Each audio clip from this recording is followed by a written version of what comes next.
Puji Tuhan, Shalom, selamat pagi dan salam sejahtera untuk kita semuanya. Puji Tuhan, renungan pagi hari ini terambil dalam Yosua pasal 1 ayatnya yang ke-8. Sebelum kita mendengarkan renungan firman Tuhan, marilah kita satu dalam doa. Bapa, kami bersyukur untuk berkat kemurahan-Mu bagi kami, di mana sepanjang malam Engkau telah sertai dan menjagai kami, dan kami boleh bangun pagi hari ini. Sebelum kami melangkah dalam segala aktivitas kami mau mendengarkan renungan firman-Mu, karena firman-Mu adalah kekuatan bagi jiwa kami. Berfirmanlah, hati kami telah siap. Dalam nama Yesus Kristus, haleluya, amin. Puji Tuhan, Bapak Ibu Saudara yang dikasihi oleh Tuhan Yesus Kristus, renungan kita pada saat pagi hari ini terambil dalam Yosua pasal 1 ayat yang ke-8. Demikian bunyi firman Tuhan. Janganlah engkau lupa memperkatakan kitab Taurat ini, tetapi renungkanlah itu siang dan malam, supaya engkau bertindak hati-hati sesuai dengan segala yang tertulis di dalamnya, sebab dengan demikian perjalananmu akan berhasil dan engkau akan beruntung. Puji Tuhan, Bapak Ibu Saudara yang dikasihi oleh Tuhan Yesus Kristus, semua manusia menginginkan yang namanya keberhasilan. Semua manusia menginginkan yang namanya keberuntungan dalam hidup ini. Seperti yang kita lihat dalam kisah Yosua ini, di mana Allah akan menuntun sebuah bangsa yang besar tiba di tanah yang dijanjikan melalui seorang Yosua. Tetapi dalam perjalanannya, tentunya Yosua akan menghadapi ada begitu banyak tantangan. Dia harus berperang, dia harus menghadapi ada beberapa suku di tanah Kanaan. Tetapi firman Allah datang kepada Yosua dan mengatakan di ayat yang ke-8 ini bahwa kalau engkau ingin beruntung, engkau ingin berhasil tiba di tempat yang dijanjikan oleh Tuhan, dikatakan bahwa jangan engkau lupa memperkatakan kitab Taurat ini. Renungkan siang dan malam, dan supaya engkau bertindak hati-hati sesuai dengan segala yang tertulis di dalamnya. Maka dengan demikian perjalananmu akan berhasil dan beruntung, kata firman Tuhan. Nah, saat pagi hari ini tema kita yaitu kunci atau rahasia berhasil dan beruntung dalam hidup. Yang pertama, ada 4 rahasianya yang kita baca dalam kitab Yosua pasal pertama ini. Dikatakan ayat yang ke-6 dan ayat yang ke-7, kuatkan dan teguhkanlah hatimu, sebab engkaulah yang akan memimpin bangsa ini memiliki negeri yang kujanjikan, dengan bersumpah kepada nenek moyang mereka untuk diberikan kepada mereka. Hanya kuatkan dan teguhkan hatimu dengan sungguh-sungguh, bertindak hati-hati sesuai dengan seluruh hukum yang diperintahkan kepadamu oleh hambaku Musa. Jangan menyimpang ke kanan atau ke kiri. Rahasia yang pertama supaya Yosua bisa berhasil dan beruntung, maka dikatakan dia harus menjadi pribadi yang kuat. Dia harus menjadi pribadi yang berani. Dia harus menjadi pribadi yang tekun, pribadi yang mengandalkan Tuhan, yang tidak mudah putus asa, yang tidak mudah menyerah, yang tidak mudah mengambil satu keputusan yang tentunya merugikan dirinya sendiri.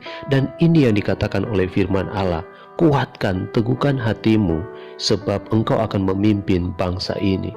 Jadi rahasia yang pertama, sebagaimana Yosua berhasil menuntun bangsa ini sampai ke tanah dijanjikan Tuhan, jadilah kita kuat, jadilah kita berani, jadilah kita seorang pribadi yang bertekun dalam kita melakukan kebenaran-kebenaran firman Tuhan.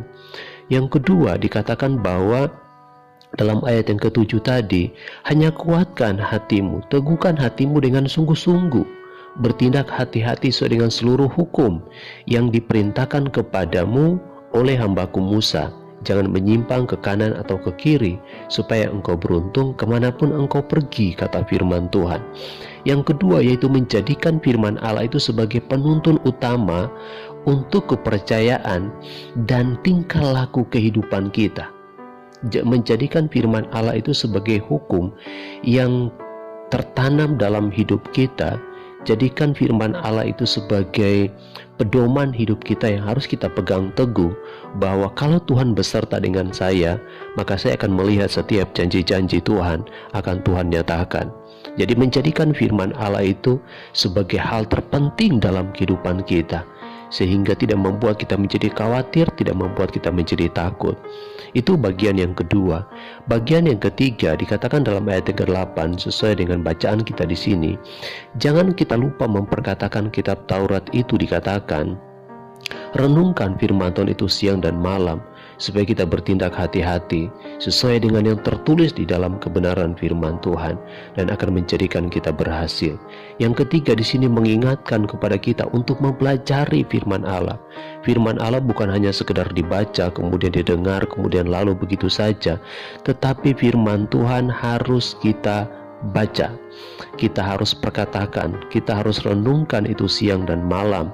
Supaya apa kata firman Tuhan? Supaya kita dapat bertindak hati-hati. Setiap hari pelajari firman Tuhan, setiap hari baca firman Tuhan, renungkan firman Allah setiap hari, karena ini adalah kunci supaya kita kuat dan bertumbuh dalam Tuhan, sehingga ketika datang pergumulan, persoalan, kita tetap teguh, sehingga kita bisa mencapai setiap keberhasilan kita dan keberuntungan menjadi bagian milik kita. Kemudian yang keempat, di dalam pasal pertama ayat yang kelima dikatakan, seorang pun tidak akan dapat bertahan menghadapi engkau seumur hidupmu. Seperti aku menyertai Musa, demikianlah aku menyertai engkau. Aku tidak akan membiarkan engkau dan tidak akan meninggalkan engkau. Ini adalah janji Tuhan kepada Yosua. Ketika kita bersungguh-sungguh mencari hadirat Allah, kita mencari Tuhan seumur hidup kita, seperti yang dikatakan oleh Allah kepada Yosua, maka Tuhan akan buat kita berhasil. Tuhan yang akan menjagai kita, Tuhan yang akan menyertai kita, Tuhan yang akan menyediakan segala sesuatunya. Bahkan Tuhan yang luar biasa itu yang akan menyatakan segala kemuliaannya atas kehidupan kita. Firman Tuhan berkata bahwa apa yang tidak pernah timbul dalam hati kita, apa yang tidak pernah kita pikirkan, Tuhan bisa buat segala sesuatu, karena bagi Tuhan itu tidak ada yang mustahil. Oleh sebab itu, inilah saya katakan keempat hal ini yang harus menjadi pegangan hidup kita. Bukan kita berhasil karena kuat gagah kita, tapi semua oleh karena kemurahan Tuhan, semua oleh karena kebaikan Tuhan. Tapi untuk mencapai suatu keberhasilan, perjalanan kita berhasil dan beruntung, ingat dikatakan yang pertama, jadilah kuat, berani dan tetap bertekun dalam pengiringan kita di dalam Tuhan. Menjadikan firman Allah itu sebagai penuntun utama kepercayaan dan tingkah laku kita hidup di dalam Tuhan. Mempelajari kebenaran firman Tuhan, merenungkan siang dan malam kata-kata firman Tuhan saat pagi hari ini, dan memutuskan untuk mencari hadirat Allah dengan sungguh-sungguh seumur hidup kita, seperti apa yang dilakukan oleh Yosua. Ini yang menjadi satu kekuatan bagi kita. Kita percaya sekalipun mungkin ada begitu banyak pergumulan yang akan kita lalui, tapi percayalah, berjalan bersama dengan Tuhan, maka perjalanan kita akan berhasil dan kita akan beruntung. Terpujilah nama Tuhan. Kita satu dalam doa. Bapa yang baik, terima kasih untuk renungan firman-Mu pada saat pagi hari ini. Menguatkan iman percaya kami bahwa kami harus jadi kuat, kami harus berpegang teguh, kami harus bertekun dalam kami mengiring akan Tuhan. Kami harus menjadikan firman Allah sebagai penuntun kehidupan kami. Kami harus mempelajari, merenungkan firman Tuhan itu, dan memutuskan untuk tetap mencari Engkau seumur hidup kami, agar kami bisa melihat setiap karya-karya-Mu yang besar yang Engkau akan kerjakan dalam kehidupan kami. Terima kasih Bapa, kami bersyukur untuk renungan firman-Mu pagi hari ini. Dalam nama Yesus Kristus kami terima dengan ucapan syukur. Haleluya. Amin. Puji Tuhan, selamat beraktivitas. Tuhan Yesus memberkati. Shalom.